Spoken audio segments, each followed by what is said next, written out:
Hello friends, welcome to my channel. ಎಲ್ಲರೂ ಹೇಗಿದ್ದೀರಾ friends? ನಾವಂತೂ ತುಂಬ ಚೆನ್ನಾಗಿದ್ದೀವಿ. ನೀವೆಲ್ಲ ಹೇಗಿದ್ದೀರ ಅಂತ ಕಮೆಂಟ್ ಸೆಕ್ಷನಲ್ಲಿ ಹೇಳಿ.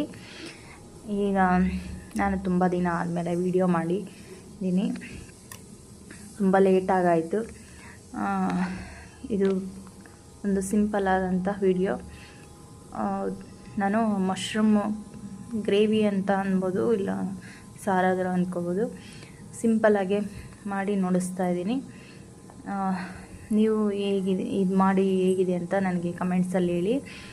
ಇದು ಬಿಳಿ ಮಶ್ರೂಮ್ ಅಂತ ಬರುತ್ತಲ್ವ, ಚಿಲ್ಲಿ ಎಲ್ಲ ಹಾಕ್ತಾರಲ್ವ, ನಾಟಿ ಮಶ್ರೂಮ್ ಅಂತ, ಅದರಿಂದ ಮಾಡ್ತಾಯಿದ್ದೀನಿ. ಈಗ ನೋಡಿ, 2 ಸ್ಪೂನಷ್ಟು ಕೊಬ್ಬರಿ ಪುಡಿ ತೊಗೊಂಡಿದ್ದೀನಿ. 1.5 ಸ್ಪೂನಷ್ಟು ಸಾಂಬಾರು ಪುಡಿ, ಕೊತ್ತಂಬರಿ ಸೊಪ್ಪು, ಪುದೀನ, ಹಾಗೆ ಬೆಳ್ಳುಳ್ಳಿ, ಈರುಳ್ಳಿ, ಸಾಂಬಾರು ಈರುಳ್ಳಿ, ಒಂದು ಚಿಕ್ಕದು ಟೊಮೆಟೊ ಹಣ್ಣು ತೊಗೊಂಡಿದ್ದೀನಿ. ಹಾಗೆ ಒಗ್ಗರಣೆಗೆ ಒಂದು ಚಿಕ್ಕದಂಥ ಈರುಳ್ಳಿ, ಒಂದು ಚಿಕ್ಕದ ಟೊಮೆಟೊ ಹಣ್ಣು ತೊಗೊಂಡಿದ್ದೀನಿ. ಹಾಗೆ ಒಂದು ಸ್ವಲ್ಪ ಕರಿಬೇವಿನ ಸೊಪ್ಪು, ಒಗ್ಗರಣೆಗೆ ಇಷ್ಟು ತೊಗೊಂಡಿದ್ದೀನಿ. ಹಾಗೆ ಖಾರದ ಪುಡಿ ಬೇಕಂದರೆ ನಾವು ಇದರಲ್ಲಿ ಹಾಕ್ಕೋಬೋದು, ರುಬ್ಬೋದ್ರಲ್ಲಿ. ಇಲ್ಲಾಂದರೆ ನಮಗೆ ಬೇಡ ಅಂದರೆ ಒಗ್ಗರಣೆಯಲ್ಲಿ ಹಾಕ್ಕೋಬೋದು. ನಿಮಗೆ ಸಾಂಬಾರು ಪುಡಿ ಹಾಕ್ಕೊಳ್ಳೋಕೆ ಇಷ್ಟ ಇಲ್ಲ ಅಂದರೆ ನೀವು ಮಸಾಲೆ ಐಟಮ್, ಚಕ್ಕೆ, ಲವಂಗ, ಏಲಕ್ಕಿ, ಚಕ್ರ ಮೊಗ್ಗು ಇದೆ ಅಲ್ವ, ಇದೆಲ್ಲ ಹಾಕ್ಕೊಂಡು ಸ್ವಲ್ಪ ಕೊತ್ತಂಬರಿ ಪುಡಿ ಹಾಕ್ಕೊಂಡ್ರೆ ರೆಡಿ ಆಗೋಗುತ್ತೆ. ಮಟನ್ ಸಾರು ಮಾಡ್ದಂಗೆ ತುಂಬ ಚೆನ್ನಾಗಿರುತ್ತೆ.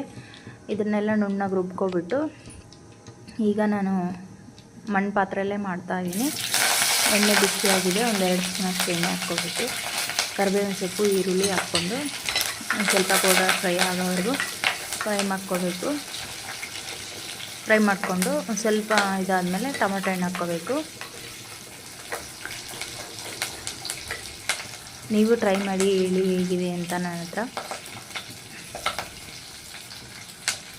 ಹಾಗೆ ನನ್ನ ಚಾನಲ್ ಯಾರಾದರೂ ಹೊಸಬ್ರು ನೋಡ್ತಾ ಇದ್ದರೆ ಸಬ್ಸ್ಕ್ರೈಬ್ ಮಾಡೋದಂತೂ ಮರೀಲೇಬೇಡಿ. ಈಗ ನೋಡಿ, ಈ ಥರ ಫ್ರೈ ಆಗಿದೆ. ಈಗ ನಾನು ಟೊಮೆಟೊ ಹಣ್ಣು ತೊಗೊಂಡಿದ್ನಲ್ಲ ಒಂದು ಚಿಕ್ಕದು, ಅದನ್ನು ಹಾಕ್ಕೊಳ್ತೀನಿ. ಇದು ಸ್ವಲ್ಪ ಹುಳಿ ಇದ್ದರೆ ಚೆನ್ನಾಗಿರುತ್ತೆ ಅಂತ ನಾನು 2 ಟೊಮೆಟೊ ಹಣ್ಣು, ಒಂದು ಒಗ್ಗರಣೆ ಹಾಕ್ಕೊಂಡಿದ್ದೀನಿ, ಒಂದು ಮಸಾಲೆ ರುಬ್ಕೊಂಡಲ್ಲ ಅದರಲ್ಲಿ ಹಾಕ್ಕೊಂಡಿದ್ದೀನಿ. ಈಗ ಟೊಮೆಟೊ ಹಣ್ಣು ಬೇಗ ಬೇಯಿ ಅಂತ ನಾನು ಉಪ್ಪು ಹಾಕ್ಕೊಳ್ತಾ ಇದ್ದೀನಿ. ರುಚಿಗೆ ಎಷ್ಟು ಬೇಕೋ ಅಷ್ಟು ಹಾಕ್ಕೊಳ್ತಾ ಇದ್ದೀನಿ. ಸ್ವಲ್ಪ ಅಲ್ವಾ, ಮತ್ತೆ ಹಾಕ್ಕೊಳ್ಳೋದು ಬೇಡ ಅಂತ ಒಂದೇ ಸರಿ ಹಾಕ್ಕೊಳ್ತಾ ಇದ್ದೀನಿ. ಇದು ಚೆನ್ನಾಗಿ ಮೆತ್ತಗೆ ಫ್ರೈ ಆದಮೇಲೆ ನೋಡಿ, ಈ ಥರ ಮೆತ್ತಗೆ ಫ್ರೈ ಆದಮೇಲೆ ನಾನು ಮಶ್ರೂಮ್ ತೊಳೆದಿಟ್ಕೊಂಡಿದ್ನಲ್ಲ